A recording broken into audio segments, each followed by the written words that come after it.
বন্ধুরা, সবেদা গাছেরও রিপোর্টিং করছি, কিন্তু এটাকে তুলে নেব না, একদম ওই ডালার মধ্যেই রেখে যতটা পারছি মাটিটা তুলে নিয়ে এইবার এর মধ্যে ওই গোবর সার মিশিয়ে আর কি মাটি দেব, মাটি দিয়ে ভরাট করে দেব।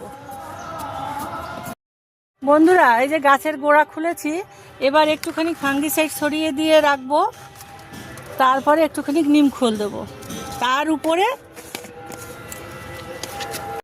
হ্যাঁ, একটু নিম খোলও ছড়িয়ে দেয় যাতে ওই পোকামাকড় না হয় তার জন্য।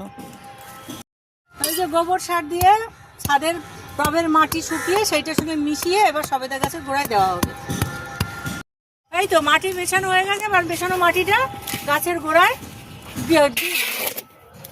খুব বেশি ভরাট করব না, একটু ফাঁকা রাখবো যাতে খাবার দেওয়া যায় তার জন্য।